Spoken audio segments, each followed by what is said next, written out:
Hello and welcome back to Chatbot on Robot Republic with me, Josh or Riku. Today I'm joined by another very special guest because I am here with Ben from Leda Studios to talk about their really awesome, very cool looking multiplayer game, Bullion, The Curse of the Cutthroat Cattle. Hello, Ben. Hi. Can I just start off by saying I am loving how you have come in costume. It is just absolutely amazing and I love it. It's so cool. And the pirate hat is just amazing. And Well, plug in some merch as well. absolutely. I mean, you got the t-shirts, you got the bandanas, you got the works. Our editor Callie is going to look at that bandana and be like, "Where can I get one?" Because like our editor Callie just he loves wearing bandanas, and he's just going to be like, "I need to know where I can get this bandana from." You turn up at a show and you do the Queen Ella speed run challenge and win. Oh well, there we go. Editor Callie will find that out when he both edits and watches us later on, and I'm going to be like, "We need to go to one of these shows and find you guys now because that's something that we need in our lives." Enough about costumes. As much as I'd love to sit here for the next however long and chat about costumes, we're here to talk about this brilliant game that you're developing, which is coming out, I believe, later on this year. It is a team. It's kind of a mixture of PvP versus PvE, kind of a party game-esque vibe. Called Bullion. We're going to shorten it to Bullion, otherwise I'll Yeah. end up tumbling over words. Which is coming out on PC later on this year. Which looks brilliant. Could where did the inspiration for this game come from? Because it looks really fun and very unique. Okay. Well, I mean, Leda Entertainment has actually been around for a long time. Our studio.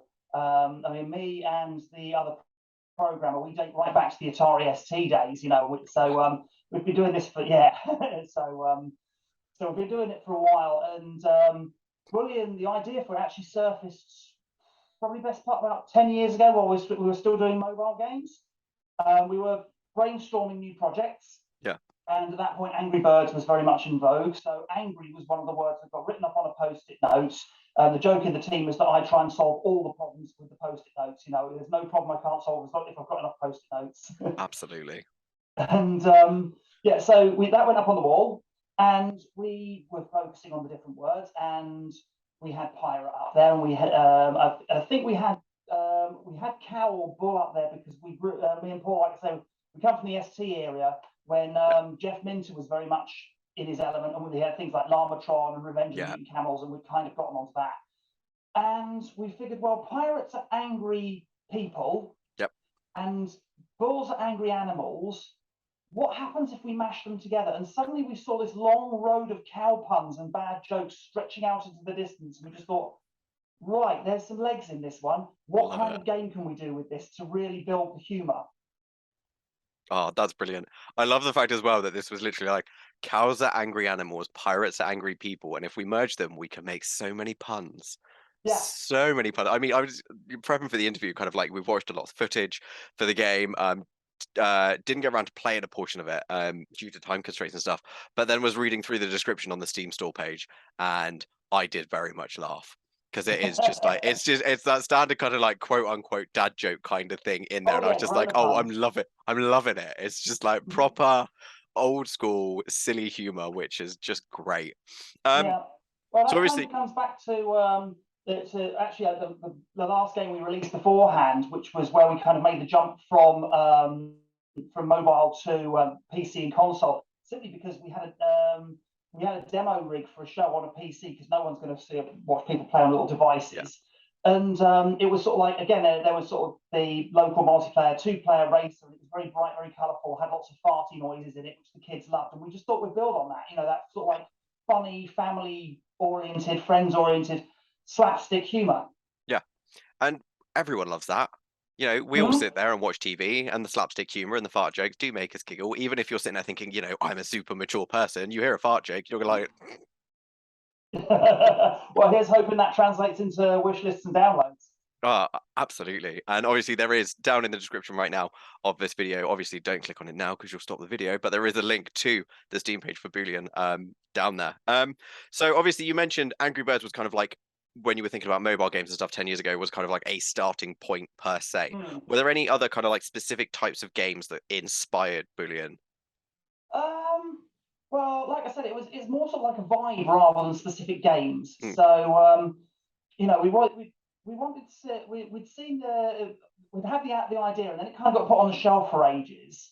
And then we saw the reaction to this previous game, Bopscotch. This Yeah. one I was telling you about with the farty noises and that sort of. And we just thought that's the kind of thing we want. We saw people have it laugh. We saw people coming back to play it again. We saw people bringing their families over. We saw lots of mums claiming they were no good at games and then kicking their kids kicking their kids' backsides at it. And just it was a case of what can we make that's fun? Yeah. And that was where it came from. And that's really nice because as well, because ultimately we play games for things like narrative and battle combat mechanics, all of that kind of stuff. But ultimately, we play games because they're fun. Exactly. And that's really, really nice to actually, to have that central, because there are some games out there, mentioning no names, Dark Souls, which start off as fun, and then about 20 minutes in, you go, "Why am I playing this?" And then you beat a boss and go, "Oh, that's why." Because the other side, again, going back into the roots of history, is that myself and my co-programmer, who are sort of like the core of Leda Entertainment, the era we come from, you had a machine that had RAM space measured in kilobytes, storage in kilobytes.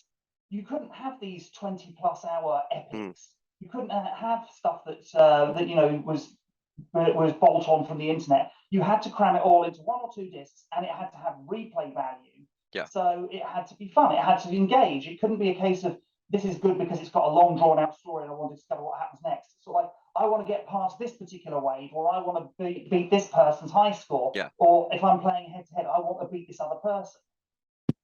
Absolutely. Mario Kart's probably the nearest vibe, or Bomberman. Yeah. And those games are, to be fair, I remember when I was little playing Bomberman and stuff, and it was really, really fun. And the driving factor is I want to beat my friend. I want to be better than my friend. Exactly. And we're going to have a laugh at the same time. That's brilliant. So obviously the game is, as we've kind of alluded to, a very much a multiplayer game. And one of the major things in that is kind of having, different skills, power-ups, abilities, things like that. How have you gone about balancing them? Because I can imagine that is quite a task. We have a secret weapon. Yeah. And it's called the general public. If we had to credit everybody who's fed back into Bullion over the time we've been developing this, then we'd probably run the machine out of memory on credits alone. Because we're a part-time studio. We all operate around day jobs and other things. So this has not been sort of like an 18-month project. It's been in the works for years. But the idea that we've got, that we've always worked to, is to try and get something, once we've got a working prototype, is to try and get some production level graphics and sound on it as soon as possible, and get it out in a show, and we can actually sort of like get people on it, see what their reactions are, see how they feel, what they like, what they don't like, and we can actually observe how real people, not just us in the team or mates who are playtesting it, the general public will play it, because nobody breaks stuff like the general public. That's very true. Like the first show we took it to, way back in 2017. Yes, it has been going that long. We took it to the show, and it was literally the prototype of the game with some production level graphics on that bolted on the top. It was the first island, one character only with 4 different skins and some slight tweaks on the different characteristics, and we just let it rip. And we covered sort of like half a wall with post-it notes with bug notes on it, things that people have broken that we hadn't anticipated, but people had fun. Yeah. Oh, that's brilliant. And it's a and really, that's really, how we balance it. Yeah. I mean, and that's, part of the process of making a game is playtesting it. And like you say, no one's going to break it like, just a random member of the public.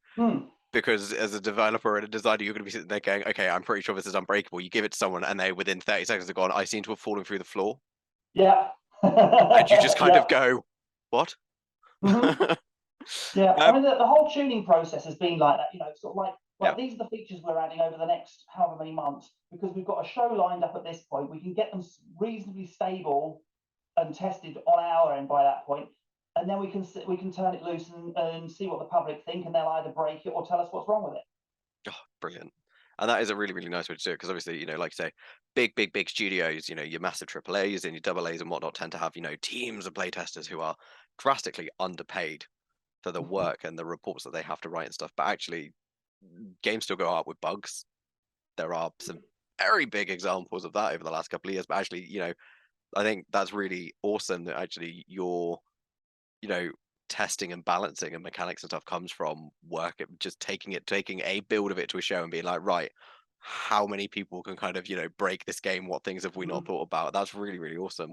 We give out badges now to people who've managed to break it, but again, this goes back into the history when when a disc went out when a game went out on a floppy disk, and you couldn't patch it via the internet because there was no internet. So if you released it with bugs in it, you were stuffed. Your reviews would bomb, and you're getting magazine reviews at that point. You had no public feedback mechanism. So if you got a bad magazine review or something like that, that was it. You were finished. So you had to get it right.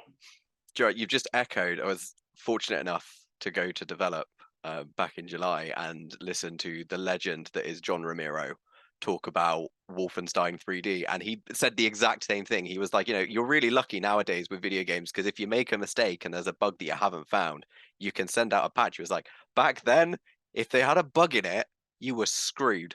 He was like, you would be review bombed all over the shop. No one would want to play your game because there was a game breaking bug. He said, so you had to test. And it was like, and that's kind of, it's really nice to kind of hear, that actually, because it was that true. It's only been the last 15, well, probably less than 15 years, to be fair. I think it was the kind of Xbox 360 generation in 2006 that kind of brought on the whole online thing. Before that, because obviously I grew up on Super Nintendos, the N64, PlayStation 1 and 2. You bought a game, it had to work. You couldn't be like, oh dear, my game is a bit broken. It's fine, I'll push out a day one patch. It was, your game has to work. Otherwise, and like you say, you were looking at like, PC Gamer and Official PlayStation Magazine and all of those kind of things, written magazines that we used to go and buy because, yes, those people that are too young to know about this stuff, we used to buy magazines instead of sitting on Twitter shouting about it. And you had to have your game working. Back then. It was so much. Life was so much more simpler. Well, I mean, the other thing, of course, at that point is that to make a game, you needed a certain amount of technical know-how, and because the limitations of the graphics at the time and that sort of thing, you didn't have to be sort of like a superlative graphic artist. So it was, what we call indie now was a very different thing back then. It was more passion projects, and it was there were a lot fewer titles out there. Less market saturation. You had a much better chance of being discovered. But now you look at the stats, and I think it's somewhere between 500 and 700 games a day going up on Steam. Yeah, about that. And most of them are in that indie bracket because of the huge amounts of stuff that there is out there now. Yeah, and this is actually why we describe Leda Entertainment as a grassroots game studio as opposed to indie, because let's face it, like you say, indie is basically everybody who isn't EA or Square Enix or Activision Blizzard or Ubisoft, that sort of nature. It's almost to us, it's almost a meaningless term now. Yeah, it is. You're either your AAA or you're indie. Yeah. And if you're a AA studio, you tend to be attached to a AAA anyway, so that term's kind of a bit meaningless. Yeah, no, I really like that as well. Actually, you refer to yourselves as a grassroots studio, and actually going back to kind of like the old days of a floppy disk, which again, for reference, there were these little square thin bits of plastic you used to put in your computer, and they used to have games on them. People of the internet that are too young to remember that. Too bad I'm in this room and not in the other room, because otherwise I'd have just reached under the desk and pulled out one of the old ST discs. I've got the machine itself up on top of the wardrobe. Oh, that's amazing. That is so cool. Once finished, I've promised myself I'm going to crack it out, see if I can still remember how to make it work, and write games on that. That would be genuinely awesome. Moving on then. So obviously the game has a kind of a chunk of really interesting and very, very punny, as I mentioned about the Steam kind of description of narrative. How have you got about kind of like implementing and communicating that to players whilst they're playing the game? I mean, that's something that's kind of actually, it's still sort of like a work in progress, because I mean the big focus that we've got is the narrative is to support the game rather than to drive the game, if that makes sense. So the idea is that you don't need to read any of that to pick up the game and have a good laugh. But it adds to the depth of it. So you're sort of like you see that you look at your favourite character and you see, oh yeah, so that's Daisy, or that's Matilda, or that's Bovey Jones. and then you look them up on the website, and it kind of adds the depth to that. We are looking at the possibility of some kind of campaign mode in a future update. Oh, wow. Yeah, because I mean, there's a lot of scope for Bullion we've yet to explore. But yeah, at the moment, the narrative is purely there for people who want to go out and discover stuff about it. It reflects a bit in the gameplay because the AIs actually have grudges, so you can. It's not this isn't working in the demo because that was like February time, but it's something that we're building up on. So yeah, so for example, Bovie and Silverside hate each other, and there's almost kind of like a Team Bovie, Team Silverside thing going on, and so brilliant. that manifests itself through the AIs.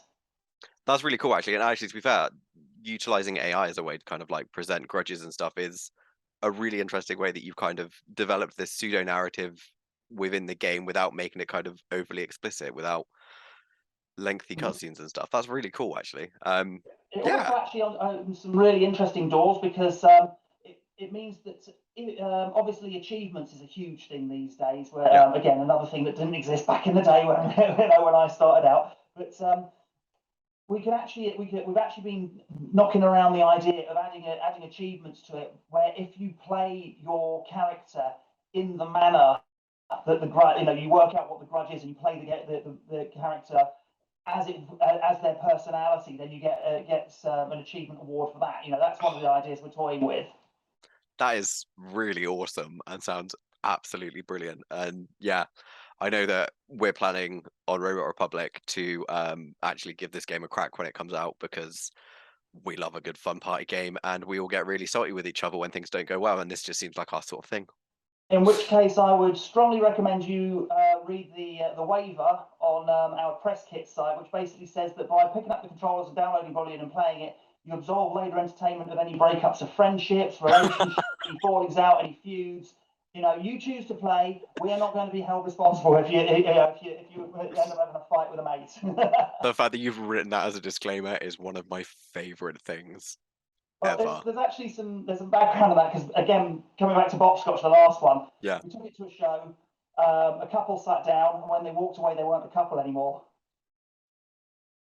Oh wow! The guy and the girl sat down together to play this thing, and I think they might have had a bit of a disagreement before they came and said. But he basically mopped the floor with her, got up and started doing this little victory dance, and she gave him a look like death and just said, "You're on the couch tonight," and walked off. And I'm just standing there going, "Oh my God, did my game just ruin someone's relationship?" Put that disclaimer on there. Oh my God, that's brilliant. Get-go. Obviously, kind of from the stuff that we've seen for the game, and it does look really cool. It's got this amazingly kind of really bright, colorful, exciting kind of look to it. There are an array of really kind of cool looking animations and stuff within the game. How have you kind of managed those and the kind of more bull-like animalistic movements of some of the characters? Because the bulls don't walk like people.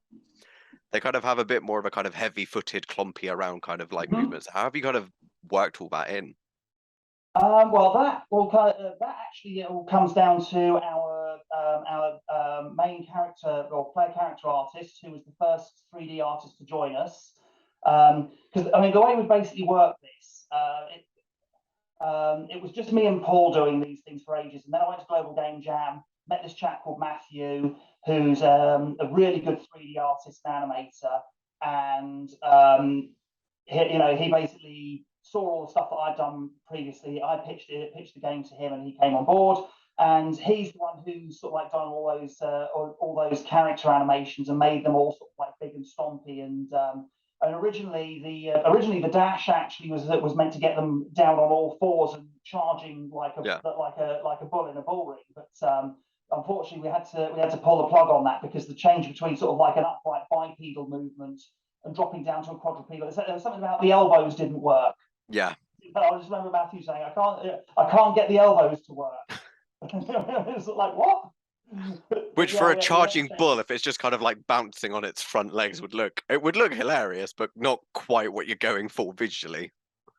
Well, I mean, the thing is with the dash move, it's not like in most other games where it's just go fast. Yeah. It is a charging bull. You go in a straight line for as long as you hold the button down. and anything that's in your way, like chests or other players or enemies, will just get knocked flying. So it's not just an escape move, but it's an attack move as well. And some of the characters in the game, their actual attack strategy is better to work on the dash rather than their basic combo attack. That sounds really cool. And actually, to be fair, I can see why actually having that animation look really, really good is so important, because obviously that can kind of be one of those things that someone will be like, I mean, Matthew's got a really good eye for sort of like the stretch and squeeze type animations, sort of like your Looney Tunes, concertina in bodies and that sort of thing. And he's really brought out the best in the characters. Fabulous. And the animations do look brilliant, as do the character models and the artwork as well. It does look really, really cool. And like I say, it's really bright, it's really colorful. It looks fun. I think that's because I've got a separate list of notes along with the questions that just literally have the word fun in bold and underlined, because it just looks great. Well, in that case, mission accomplished. Yeah. I mean, both, like I say, both Matthew and I should also, as I mentioned, Stuart, our main sort of like enemy and boss artist, because originally the game was going to be just cows, and then Stuart came up with this. Well, it was first of all Captain Cracker's the boss on the first island, an undead parrot, the giant parrot zombie, and all of a sudden the whole thing exploded. So we ended up with all these other larger than life characters, especially especially the bosses. And they're really good fun. And that's quite a nice segue actually into my next question, because I was going to ask, there is a really eclectic and broad range of characters in the game. You have so many different types of kind of like piratical kind of references, but with cow puns, which are great. But you've also got other animals in there as well. Like you've just said, you've got the zombie parrot, you've got a few other ones in there. How did you come up? Obviously, you've said that your artist kind of did some of the work on the villains and stuff, but how did you, as a team, come up with all these different things? I mean, obviously, cow puns, I'm assuming, were very central to the naming of a lot of them. It's because we're all mad. Well, I mean, it is all based off the pun. So, I mean, first of all, like I said, it was going to be just cows, and we had this scope. I mean, again, the creative thing is very much a team effort. So when I pitched this to Matthew, I basically gave him. It wasn't even a proper game design document. It was literally sort of like a text file, a screen and a half long, saying this is how the game is going to work. Yep. This is sort of like the basic plot line. And I gave him an idea of how the character general build should be. I think we'd originally sort of like looked at a Johnny Bravo kind of build, big top half and little legs. And I gave him the name Captain Long John Silverside and told him to just go nuts. And so he came up with Bovey Jones, and Daishi was very soon after. So there was a whole range of these things. And then we started looking at the islands, so Salty Swamp, Ragu Ruins, Chili Con Carnage. Those sort of puns came out very quickly, and then from that started giving rise to the different enemies. So, for example, Salty Swamp, where we've got the alligators and the crocodiles, and Queen Alligator, the most fabulous crocodile in the swamp. She does look fabulous as well. I'm just gonna say this now. From the stuff we've seen, she looks absolutely fabulous. Well, what we'll have to do is we'll have to see if we can sort out some kind of early build for you guys rather than just the demo build, because the big difference between the demo and what we've got now is her voice acting's been completed, and she sings. Oh, she sings. It's yes. Brilliant. Yeah, but the idea was, we've got this swamp, that's sort of like the South American deep South bio, and they have sort of like the big carnivals there. Well, we'll make, we'll have sort of like a carnival atmosphere boss, with the big sort of like headdress, and make it sort of like drag queen alligator boss, and like I said, Stuart really opened our eyes as to what potential we had, and we just took it forward from there. That's brilliant, and the fact that it builds over time, because it does. There's, like I said, there's such an eclectic array of characters in the game, and the puns are just absolutely brilliant, genuinely amazing. is awesome. My next question is focused on the actual gameplay of it, the gameplay itself, because the game is really interesting. It is, you're meant to work as a team, but you are pirates, and therefore, as pirates, you can stab each other in the back. Which is really awesome. It kind of is a nice kind of mashup between kind of like games that we've seen and people play loads of, like Among Us, where you're going around and stabbing each other in the back, and you've got imposter syndrome and all that kind of thing. But you have to work towards a common goal. You can't just be like, I'm just going to murder all my crewmates, because you will actually, well, I would assume there will be some very significant consequences. So without huge spoilers, what are the consequences if you basically just go on a murder spree and kill all of your crewmates? Well, the islands, it's not just you there. There's, like I say, there's various monsters and bosses and things, so it depends on what mode you're playing. And chances are you're going to be pretty weak after stabbing up all your crewmates. So, and then you will get killed, and that's it, game over. So, I mean, the way it works, we wanted to kind of like, we wanted to go away from the classic last cow standing brawler, you know. But we wanted something that was competitive as well as cooperative. So, as you know, to reiterate the plot, which is obviously on the website and all that sort of thing. The Captain Long John Silverside and his crew of scurvy seaballs have found sailed for the lost Isla de Sirloin and angered the heathen gods, who have brought down the curse on them, and only the one bringing the greatest offering of treasure will escape alive. So, you know, the gods are basically saying, you know, only one of you will walk away. So it's got about, you know, but you, in order to do that, and not all fall to the gods, you've got to kind of work together. So it's mashing up this co-op and PvP kind of play. So yeah, you know, if everybody wipes out, game over. If you can manage to get to the end of the round, i.e. on the avarice mode, which is against the clock, the end of the round, or on defiance mode, where you're trying to beat the bosses, you know, you actually do manage to defeat the boss. Yeah. The winner is actually the one with the most treasure. So, so yeah, you know, you're basically going around, and this is another one where mums turn out to be really good, because we watch families playing this at these shows that we've done. The kids and the dads will go into the middle and have a great big piling fight, and when you die, it's not permanent. You've got a 15-second respawn cycle from being a ghost, where you can't collect treasure, or you can run back to your grave, and there's power-ups that resurrect you immediately, that sort of thing. But the key thing is you cannot collect treasure. So meantime, Mum is sneaking around the outside, grabbing all the loot, and then going, "Oh, did I win?" at the end. You know? Amazing, absolutely brilliant. And I can see this now when we play this on the channel. It's going to incite.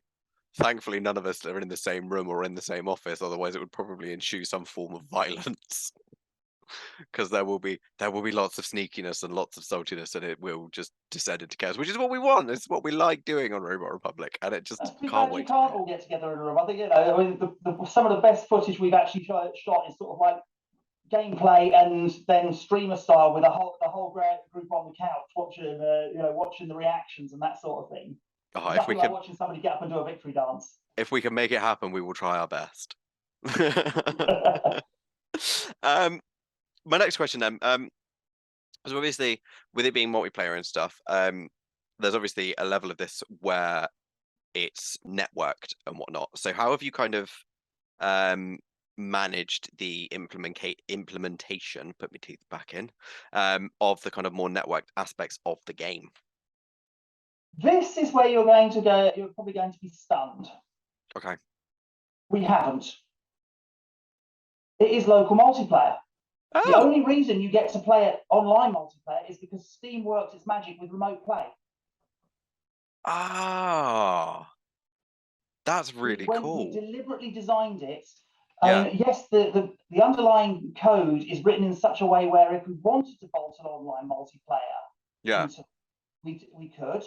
But the focus, first and foremost, has always been on local multiplayer, because that's the kind of vibe we've been after, especially after 2 years of COVID. We want people to sit down, get a pizza in, a couple of bottles of rum if they're the right age, and spend an evening playing Bullion together. We want to get people together. Grassroots game studio, it's about the people. We want people to have fun together. And yes, online gaming is a lot of fun. I'm not going to take that away from anybody, but there is nothing like being able to reach out and smack the guy around the head who's just oh yeah, absolutely in the game. Yep. A complete fan of this, and and it harkens back to like we were talking about earlier. It's kind of that I grew up playing couch co-op games. We both probably played a lot of couch co-op and couch competitive games growing up and whatnot, and it's fun, especially when you're really, really salty and then steal the controller out of the person to your left hand because you think they're cheating, by which they're just beating you. That's really awesome, actually, and yeah, brilliant. And it's a really lovely vision that as a grassroots studio, the focus is on actually bringing, and like you say, after the last 2 years, actually getting together and doing stuff like this is really quite fun and needed, I think, especially as we're all readjusting to what the world is like now. Yeah, I mean, again, it's sort of like it's the same thing as the gameplay mechanic. Anybody can write a last person standing brawler. We want to do something different. Yeah. Online gameplay is something that a lot of people want to do these days. We want to do something different. I mean, not from a ruthless commercial point of view. Not that we're really that bothered with it, but it creates niches in the markets. Yeah. It creates you're losing that competitive aspect with other things. Okay, maybe it's not as convenient as being able to sit down and go online and meet a bunch of people and play Fall Guys or Rubber Bandits or whatever. Yeah. But that's not what we're after. But then I think you've hit the nail on the point that anyone can hop on and play Fall Guys with people across the globe and stuff. There's something really, I think anyway, let us know in the comments if you agree or disagree, but I think personally that there's something really special about sitting on the sofa and playing co-op. My partner and I have been for the last few months kind of at a weekend been sitting down and playing Lego Star Wars, the new Lego Star Wars game, just on the couch. We could play it online. I could be upstairs doing work and having that open and playing it on networking and stuff, but there's something really quite nice about just being able to sit on a sofa in the same room as someone and have a chit chat about the game whilst playing it in the same room. There's just, and like you say, get a pizza in, crack open a bottle of rum. If you're obviously 18, legal drinking age wherever you live. I shouldn't say 18 because obviously people might watch this in America and it's not 18 over there. Illegal drinking age wherever you are. There is something special about just being able to do that because it is just nice, and it kind of, you do have a laugh, and yes, you do kind of have those kind of like jokey fallings out with I can't believe you've just done that. Yeah. But that's the whole point of it and whatnot. And yeah, it's a really lovely sentiment, actually. My next question is on the art style and stuff. And I know that we touched on this a bit when while we've talked about the characters and stuff that have been developed, but the game has got a really beautifully bright, upbeat, colourful art style to it, which I'm going to assume was very much kind of like, well, my assumption is that it came from your artists and stuff, but how did you land on that really bright, colourful art style? I think the word fun has just started floating around in front of me, which no one can see, because I'm assuming that's going to be the answer. Yeah, pretty much. Yes, I mean, again, from previous experience, we sort the kind of audience we wanted playing, and we were aiming at. The bright characters that we'd had in what we'd done previously were a big draw, and so yeah, that it was part of the brief. As I said, it's going to be bright, it's going to be colourful, it's going to be slapstick, it's going to be funny. It's going to be sort of like Looney Tunes, Tom and Jerry. Like, for example, when the time round ends, the time is sort of like a gunpowder trail with 2 barrels of gunpowder at the bottom. And when it hits the end, you get a big explosion, which conveniently obscures the screen and allows us to set up the results page behind it. But I spent 3 days watching Roadrunner videos just to get that explosion just right. But yeah, and the other thing is that I mean, coming back slightly to game influences again. The games that are sort of like key games in my past were things like the Jack and Daxter series, Ratchet and Clank. Matthew, it turned out, was a huge fan of Spyro and Crash and that sort of vein.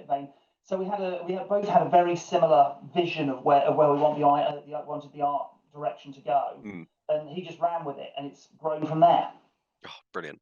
Actually, now that you mentioned those kind of games, it's been bugging me for like a few days whilst I've been prepping for the interview and stuff, and the art style and stuff. It is very reminiscent of those bright, colourful PlayStation 1 and 2 kind of actiony platformery games and stuff. Obviously, Jak and Dax are not Jak 2 and 3, which were amazing, but were very much more desaturated and a bit more gritty and stuff. But like Jak and Dax are really bright and colourful. Obviously, Crash Bandicoot Spyro is so bright and colourful, along with Ratchet and Clank.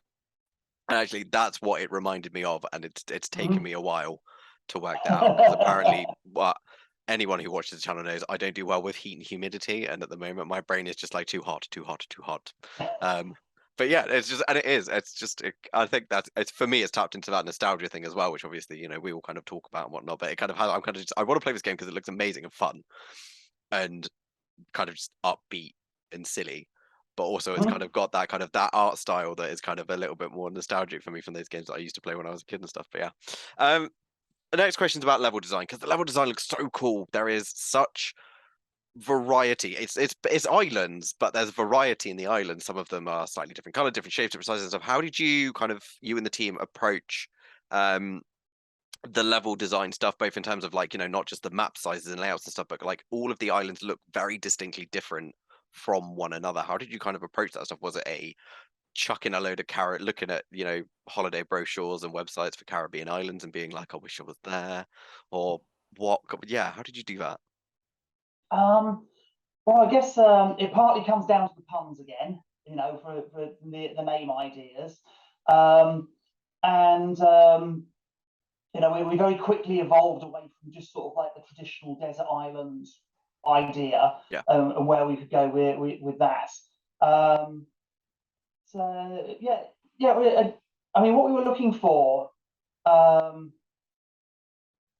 I guess, again, sort of like coming back to the characters for a moment, but the overall thing with at risk of sounding sort of like arrogant, we were trying to build something that looked iconic, something that was easily recognized. So yeah, we first of all went down the character side. So like, right, can we do this with the levels as well? And so drop another name in there, Paul J. He's our environment designer. He actually just dropped out of nowhere on literally just emailed me, I think it was, saying, I've seen what you're doing, and I'm interested in getting involved. I'm an environment designer, environment artist, and so we said, okay, well, let's see what you can do, and so we gave him some of the ideas and said, right, well, so Salty Swamp, we've got this idea. And he said, oh, we could put a waterfall on that and have this happen, and it grew out of that.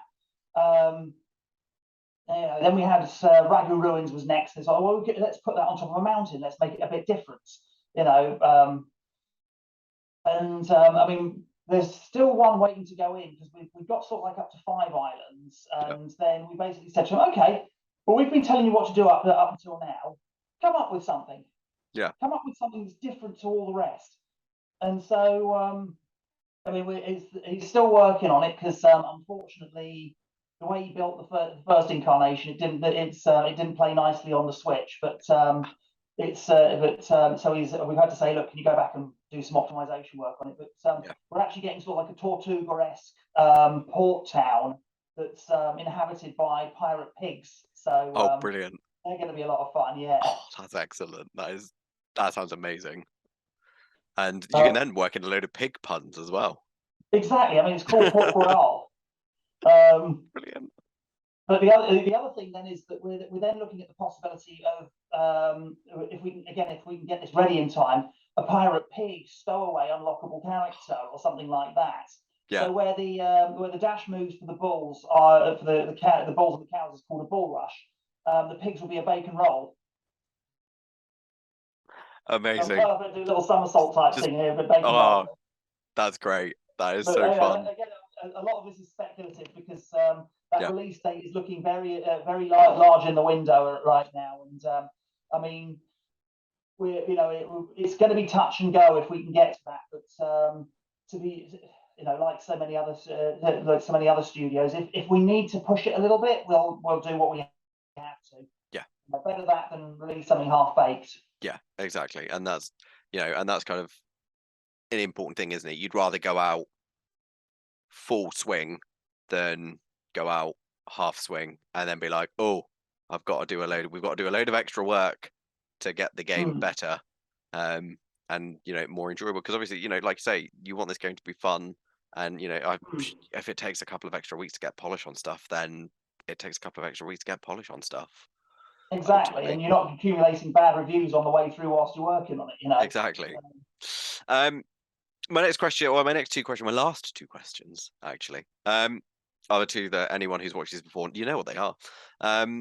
But Ben might not. My first one is obviously kind of working on the project stuff. We had this discussion pre-interview about the fact that you're writing this purely from code. You're not using Unreal or Blueprint or anything like that. You're just writing pure code. It's in Unity. It's in Unity, but it's not using any kind of script, any kind of sort of like GUI based. So, it's all the Unity script, C# scripts. So, which is, in my mind, unfathomable. As we said beforehand, I've worked out that I quite like Blueprint because it's basically idiot proof. Whereas C# coding, I type in one wrong letter and everything breaks and I don't know what's gone wrong. Should have seen that last title. Bob Scotch was written entirely using monogame. We had to roll all our own physics. Oh, wow. God. But that's because we're from the era where you did that. That is very true. Exist back in those days. That is true.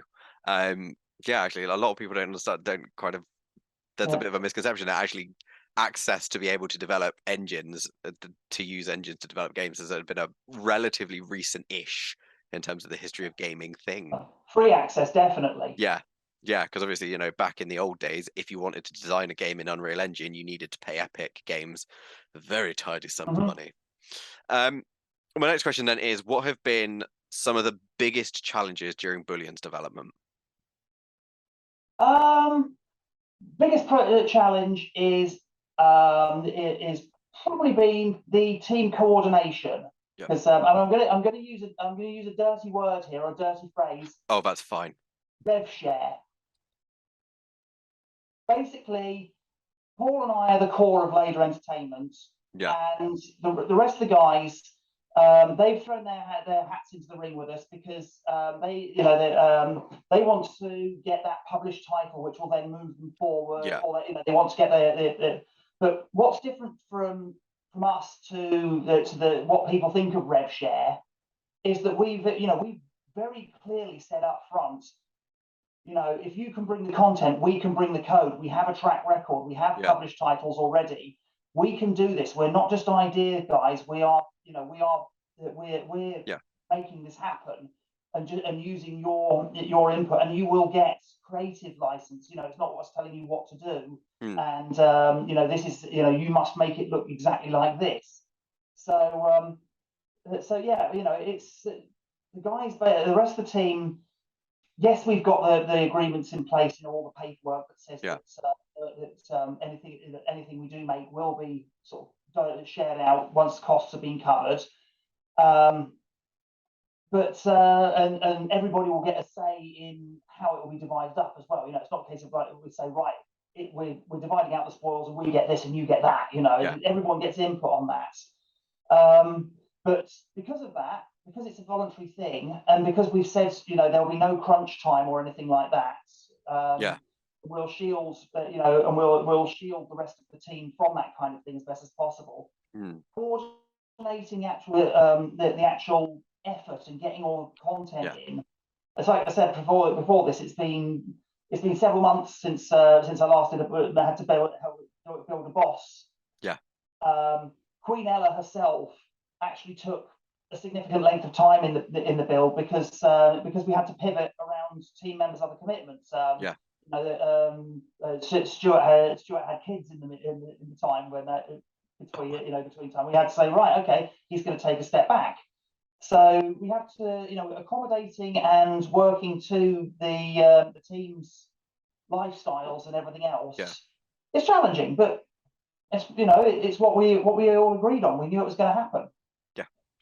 Yeah, and that's kind of a big thing, especially I mean, we at Robot Republic work in a very similar fashion. We all have other things going on, be it some of us are students, some of us have got most of us have got other jobs as well and stuff. And we get stuff done when we can. And it does become challenging at times when you're trying to coordinate people and try and get people around. And it's like, oh, I can't do today because of X thing, and someone else is like, well, I can't do tomorrow because this. It's like, oh no, okay, it's fine, we'll just work around it. Yeah, and I was like, I remember, I first put the spec to Matthew, and at that point, we hadn't. This is actually our first 3D project as well. We Yeah. had no, because neither Paul nor myself, we're not really artists per se. I know enough 2D art to be dangerous and have filled in sort of like that role for us previously. But we had no idea how long 3D art would take. And all we knew was sort of like on our previous turnaround time. So I said to Matthew, okay, right, so this is what we want to, this is where we are now. And you've got 6 months, and then there's this show that we're thinking we'd like to do.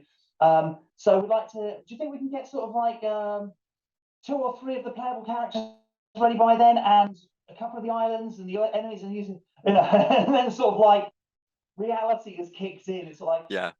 oh, okay, well maybe we'll have to get an asset store placeholder in to do this bit for the time being, and we'll cut it down to this specification. But getting that, but that was a bit of a reality check, but probably a good one to have so early on in the process, because we could that allowed us to plan a lot better.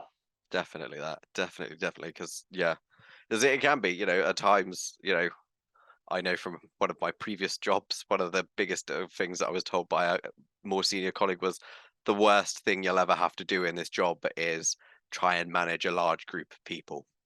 I was like, truer words have never been spoken. And it is, it's amazing working with a team of creative people, but at the same time, it can be like, oh, okay, we'll just move that deadline back a little bit. It's fine. We'll just be flexible and stuff. And I think you've banged the nail on the head there, and it's something that a lot of, especially the more indie studios who are kind of interviewing and stuff on the channel, do. And it's being as flexible as possible.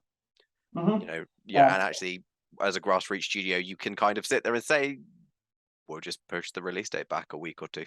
It's all right. Yeah, I mean, we're answerable to no one. We don't even have a publisher. We're not for the want of trying, but it's not the first time we've self-published. Probably won't be the last. But as for the coordination side, again, this is where the post-it note joke comes in. If you flick back through our dev blog, and there's a picture of just after we started the project, where I literally covered the front of a wardrobe in post-it notes of various colours, and that was just for the first phase of development. What you can't see is the other one next to it, because we didn't fit it all in the shot. So the joke is that I'm sort of like the principal designer, the main gameplay coder, and the post-it note wrangler. Brilliant.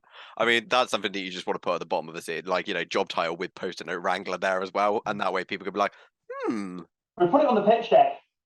We put it on the pitch deck when we were sending out the publishers. It's sort of like we all had slightly funny job titles. So I'm the post-it note wrangler.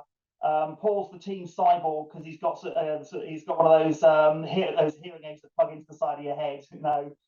Matthew's the walking encyclopedia, because there isn't a single fact about Crash Bandicoot he doesn't know. It was we've all got silly job titles. Oh, brilliant. To be fair though, that's what you want though, because that's that's the game.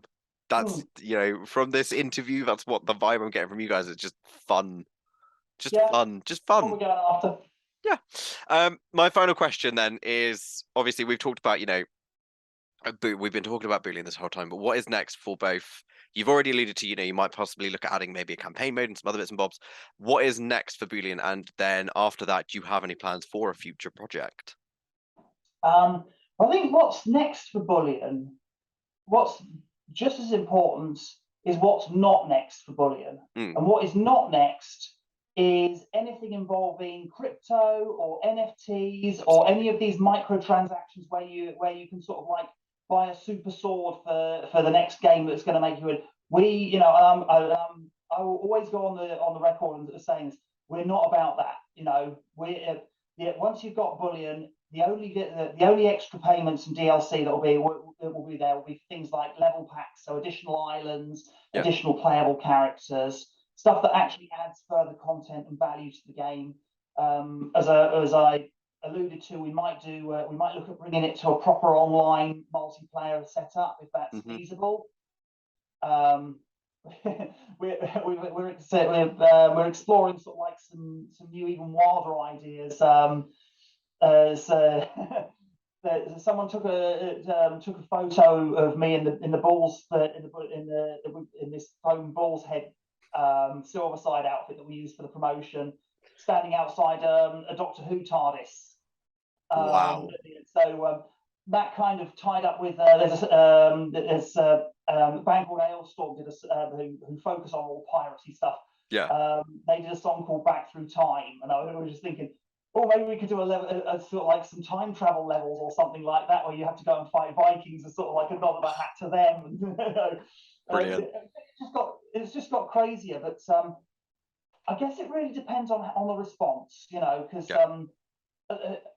whilst we do this around our day jobs and everything, we do have to run Leda Entertainment as a company. We do need to sort of like cover our costs. So if we get a good response, then the team's already said that they're committed and ready to go for a first round of content updates.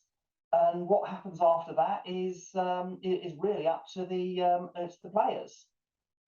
I mean, I know that we on the channel are really excited to get our hands on this game and to play some of it. And if you're watching this video and you like the sound of Bullion, because it does genuinely, I cannot emphasize enough how fun this game looks, then go and check it out, because there's a link to the Steam page in the description right now.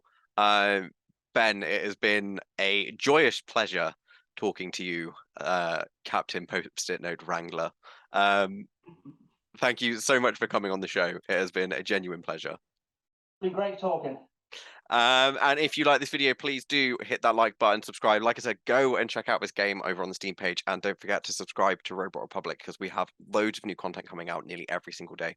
And head over to robot-republic.com, where you can find all of our written articles along with links to loads of our other video content as well. Ben, thank you very much, and to everyone else watching, we'll see you next time. Bye, guys.